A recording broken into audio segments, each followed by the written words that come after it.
Hello everyone, welcome to Bind Edutech. Electrostatics का जो numerical series चल रहा था, जिसमें हम लोग बुक जो कॉन्सेप्ट ऑफ फिजिक्स है written by S C Verma, तो उसमें से अलग अलग तरह के जो क्वेश्चंस है डिफरेंट टाइप्स के, उस पर हम लोग डिस्कशन कर रहे थे, चर्चा कर रहे थे। तो देन आज उसी सीरीज को कंटिन्यू करते हुए क्वेश्चन है question number 42। Consider a uniformly charged ring. Consider a uniformly charged ring of radius R. एक रिंग दिया हुआ है जिसको यूनिफॉर्मली चार्ज किया गया है और उस रिंग का रेडियस है R. Find the point on the axis where the electric field is maximum. सवाल को ध्यान से सुनिए। क्वेश्चन है कि एक रिंग है, एक सर्कुलर रिंग है और उस रिंग का रेडियस आपको दिया हुआ है आर। तो आप बताइए कि वैसे जगह में यदि आपको कैलकुलेट करना है इलेक्ट्रिक फील्ड का वैल्यू, तो किस पॉइंट पर along the axis electric field का वैल्यू मैक्सिमम होगा। सपोज दिस इज अ, मान लीजिए यहाँ पर एक रिंग कंसिडर कर लेते हैं, दिस इज अ रिंग, और इस रिंग के चलते this is the centre and ये आपको हो गया एक्सिस। तो इस एक्सिस के किस पॉइंट पर इलेक्ट्रिक फील्ड का वैल्यू मैक्सिमम होगा। तो टू कैलकुलेट या to find out, to find the point at where electric field is maximum, electric field is maximum, we first of all we have to find first of all we have to find the expression for electric field. We just have to find the expression for electric field. तो इस question में हम लोग सबसे पहले electric field का expression को find करेंगे और उसके बाद हम लोग उस पॉइंट के विषय में बात करेंगे जहाँ पर जो वैल्यू है इलेक्ट्रिक फील्ड का वो मैक्सिमम होगा। देन सपोज कि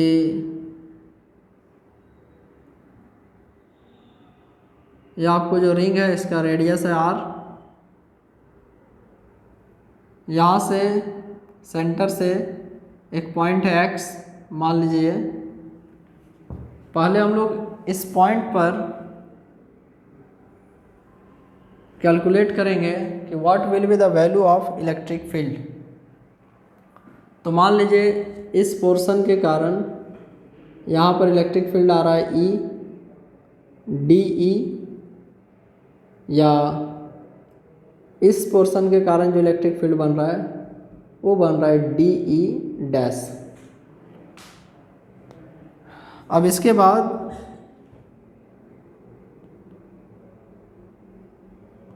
ये एंगल सपोज कीजिए है थीटा, तो ये डी ई है और ये थीटा है, तो this component will be D E cos theta and the perpendicular component is your D E sine theta.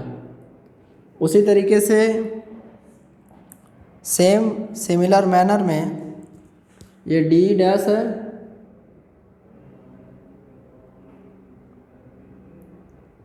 और ये एंगल है आपको थीटा, तो ये हो जाएगा D E dash cos theta और ये हो जाएगा D E dash sine theta. जब हम लोग डी का वैल्यू कैलकुलेट करेंगे, D which the small magnetic field sorry electric field, D small electric field को रिप्रेजेंट करता है। तो इलेक्ट्रिक फील्ड का जो एक्सप्रेशन होता है that is your K Q by are square या 1/4 pi epsilon naught Q by are square. तो यहाँ से इलेक्ट्रिक फील्ड का एक्सप्रेशन हो जाता है ई के क्यू बाय आर स्क्वायर। ये आर डिस्टेंस को बताता है, तो जैसे ये आर है और ये एक्स है, देन पाइथागोरस थ्योरम से ये डिस्टेंस हो जाएगा X square plus R square, और ये एक्स है और आर है तो हो जाएगा X square plus R square, X square plus R square. अब इसके बाद हम लोग जब आगे बढ़ेंगे तो देन आर के जगह इस वैल्यू को यहाँ पे पुट करेंगे, तो ई बराबर के क्यू बाय जो आर स्क्वायर है उसके जगह इसको root under X square plus R square, root under X square plus R square. अब इसके बाद इसका स्क्वायर यदि आप कर देते हैं तो then you will have K Q by X square plus R square, and similarly E dash का यदि वैल्यू निकालते हैं, E dash is representing the electric field due to this point and due to this smaller part, तो E D बराबर भी आ जाएगा के Q by X square plus R square. अब आप यहाँ से देख सकते हैं कि ई और ई डैश का वैल्यू सेम है, जिसके कारण जो डी कॉस थीटा है और जो डी डैश कॉस थीटा है वो इक्वल और अपोजिट होने के कारण कैंसल आउट हो जाएंगे। हम लोग ऐसे मेंशन कर सकते हैं कि since D E and D E dash are equal and opposite, hence they cancel out each other, and the net electric field at point P, point P, due to that circular ring is equal to, due to the components d sin theta and d dash sin theta। तो यहाँ से हम लोग ऐसे लिखेंगे D E net जो electric field होगा that is D sine theta plus D E dash sine theta.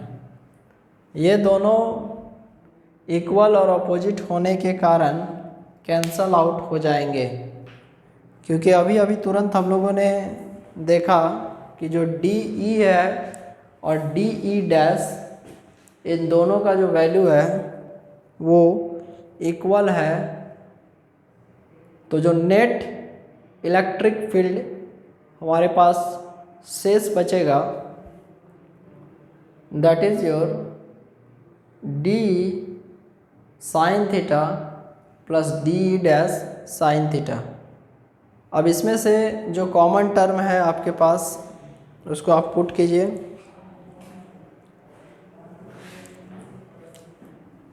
तो ऐसे लिखेंगे D E net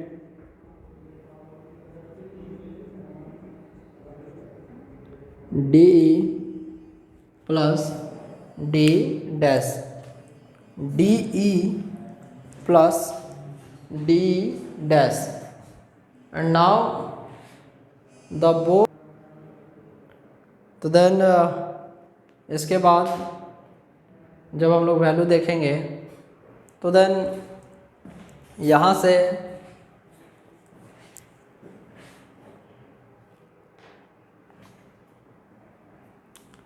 D E net बराबर 2 DE साइन थीटा, डी और डी को जोड़ दीजिएगा तो 2D साइन थीटा। अब टोटल यदि इंटीग्रेशन करेंगे तो यहाँ से डी नेट बराबर integration of 2D sine theta. D net का इंटीग्रेशन आपको आ जाएगा ई नेट इज इक्वल टू 2, और डी का जो वैल्यू है आप देख सकते हैं, जो हम लोगों ने डी का कोई भी एक वैल्यू यहाँ से आप देख लीजिए, ये दोनों में से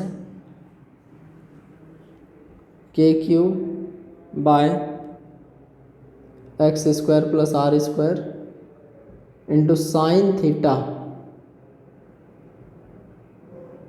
देखिए ये एंगल थीटा है, तो ये भी एंगल आपको थीटा होगा, या इधर से देखिएगा तो ये भी एंगल आपको थीटा होगा, क्योंकि ये जो टर्म है वो परपेंडिकुलर है उस पॉइंट पे।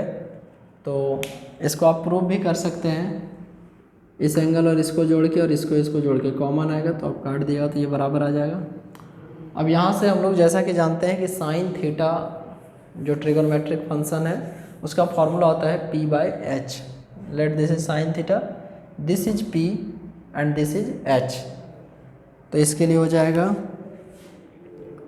e net is equal to 2kq by X square plus R square.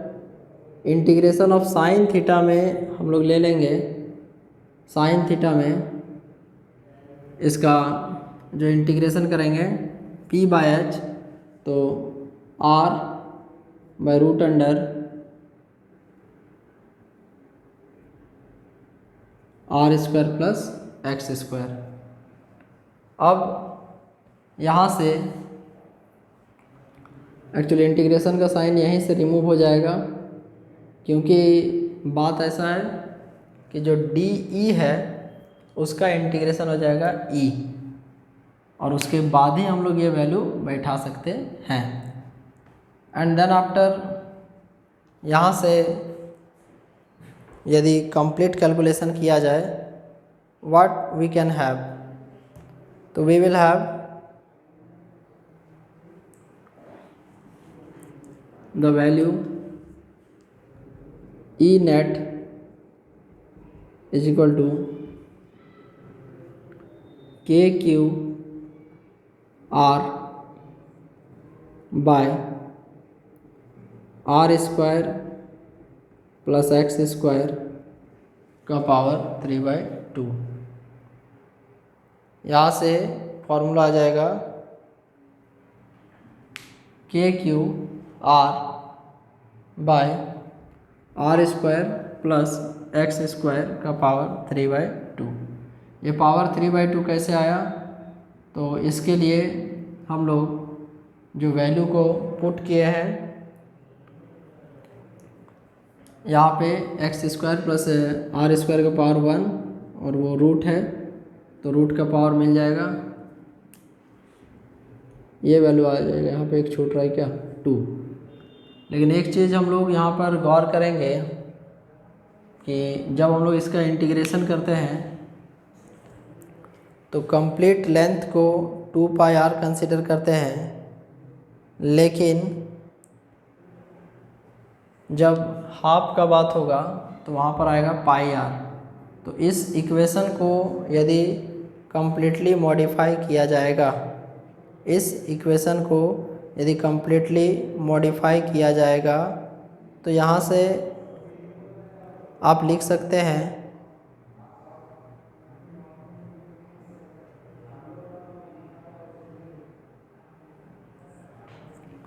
That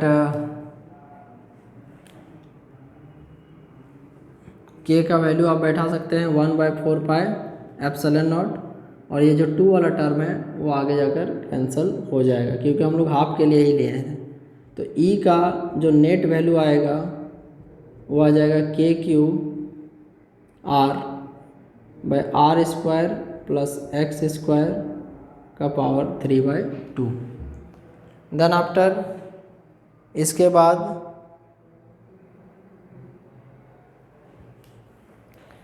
हम लोग आगे बढ़ेंगे, तो यहाँ से इस प्रोसेस को एक बार रिवीजन कर लेते हैं। इलेक्ट्रिक फील्ड का फॉर्मूला होता है E बराबर K Q by are square. अब ये जो r है वो डिस्टेंस को बताता है, तो जो डिस्टेंस है हम लोग का यहाँ से वो है root under R square plus x square. यहाँ पे जो ऊपर में टर्म आता है वो डिस्टेंस को एक्चुअली बताता है।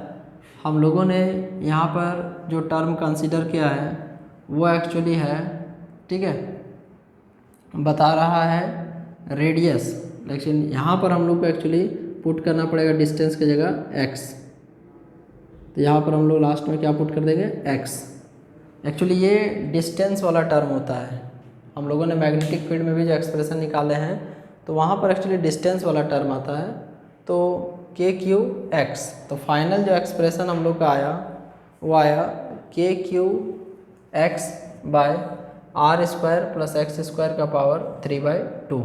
इसका डेरिवेशन करने पे ये आएगा। अब इसके बाद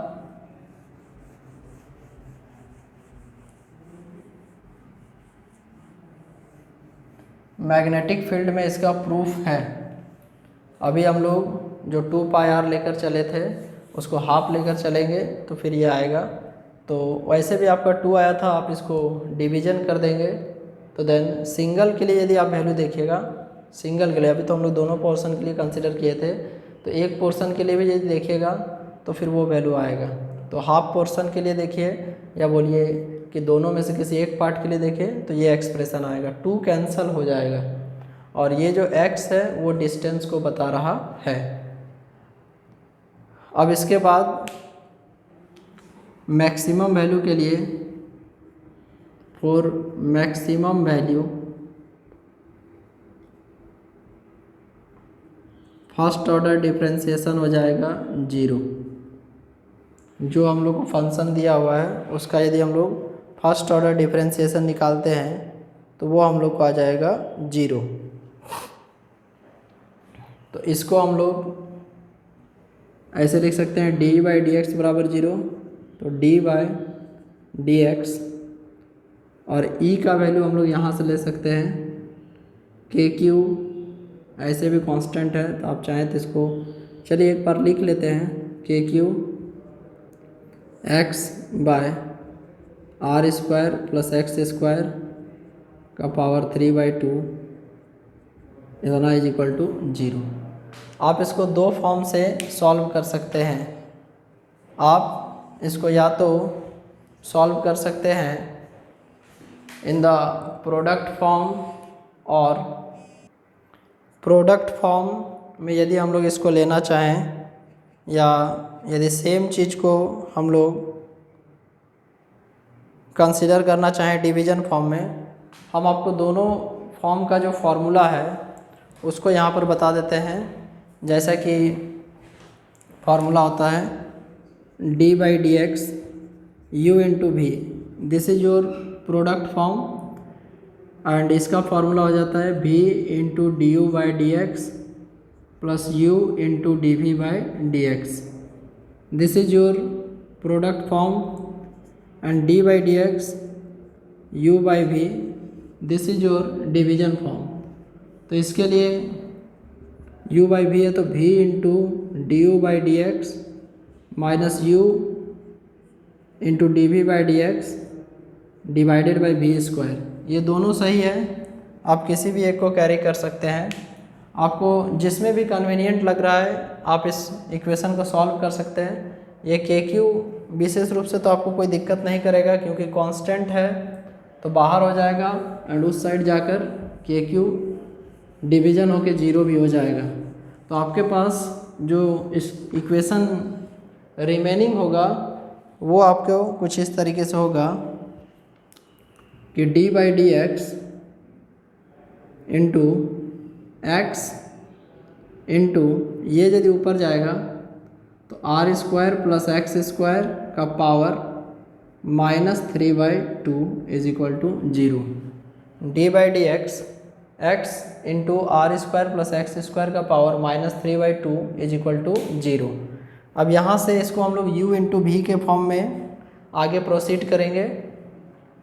तो u इंटू वी के फॉर्म में आप एक को u मानिए एक को v मानिए। सपोज कीजिए हम लोग इसको u मानते हैं और इसको हम लोग v मानते हैं। तो सबसे पहले आपको क्या करना है ना, v को एज ए कांस्टेंट छोड़ दीजिए। तो are square plus x square का पावर -3/2 छोड़ दिए और यदि इसका डिफ्रेंसिएशन आप करते हैं तो dx/dx कितना आएगा 1। देन आफ्टर प्लस नेक्स्ट में हम लोगों ने अभी v को छोड़ दिया था, u का किया था डिफ्रेंसिएशन। अब अगला स्टेप में आपको क्या करना है, u को छोड़ दीजिए, मान लीजिए x को छोड़ दिए और इसका डिफ्रेंसिएशन कीजिए d/dx r² प्लस x² का पावर -3/2 इज इक्वल टू 0। ये तो कट जाएगा तो आएगा r² प्लस x² का power -3/2 and then plus x, और अब इसका सबसे पहले हो जाएगा -3/2 बाहर, r² plus x², x to the power n का डिफ्रेंसिएशन होता है n x to the power n-1, तो ये n बाहर, x to the power n-1 -3/2 -1 and again इस टर्म का डिफ्रेंसिएशन होगा d/dx r² plus x² is equal to 0। तो देन इसके बाद हम लोग क्या कर सकते हैं, तो ये एज इट इज उतर जाएगा, r² प्लस x² का पावर -3/2, ये प्लस माइनस मिल जाएगा तो -3/2 x r² प्लस x² का पावर -5/2 एंड इसके बाद सेपरेट रूप से इसको इंटीग्रेट करिए d/dx r² plus d/dx x² and then it is equal to 0। इसके बाद बचेगा r² प्लस x² का power -3/2, then -3/2 x r² plus x² का पावर -5/2 एंड देन ये जो टर्म है यहाँ पे दिस विल बी 0, कांस्टेंट का डिफ्रेंसिएशन, और उसके बाद ये जो x² है इसका डिफ्रेंसिएशन हो जाएगा 2x इज इक्वल टू 0। अब यहाँ से आगे क्या किया जा सकता है, तो देन इसके बाद हम लोग कोशिश करेंगे इस इक्वेशन को जितना ज़्यादा मिनिमाइज करने का, जितना ज़्यादा हो सके इसको छोटा करने का। तो देन क्या हमारे पास फाइनल आएगा, तो इसके लिए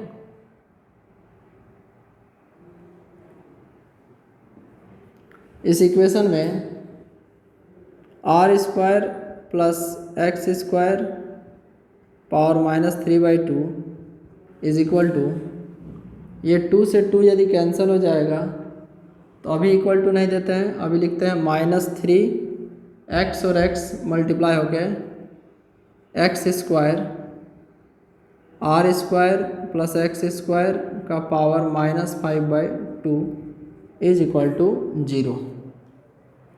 अब यहाँ से इसको कितना ज़्यादा छोटा किया जा सकता है, इसके बाद हम लोग इस टर्म को, जो रिमेनिंग टर्म है उसको उधर ले जाएंगे, तो this will have r² plus x² का power -3/2 is equal to 3x², r² plus x² का power -5/2।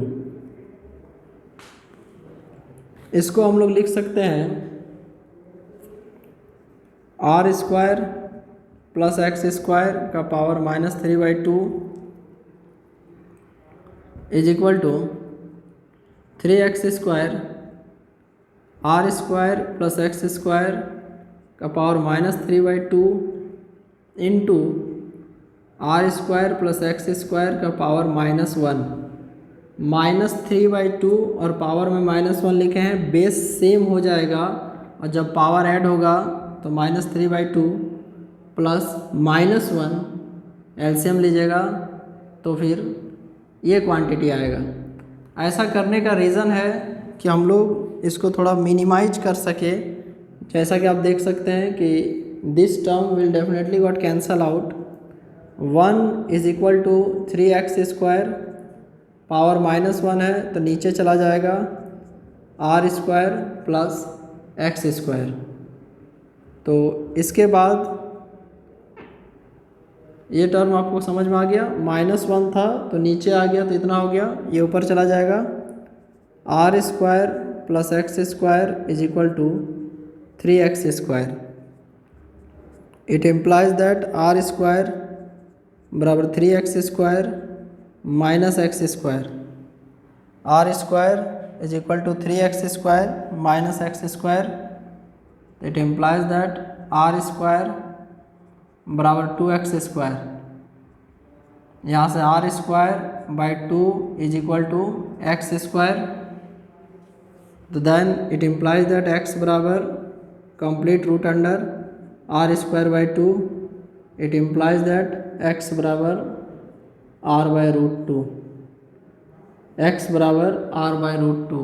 This is the expression where x is telling about the distance, r is the radius, and radius को जब √2 से divide कर देंगे तो then after we can get the actual value. अब इस प्रकार से हम लोग इस क्वेश्चन के बाद आगे इससे बढ़ते हुए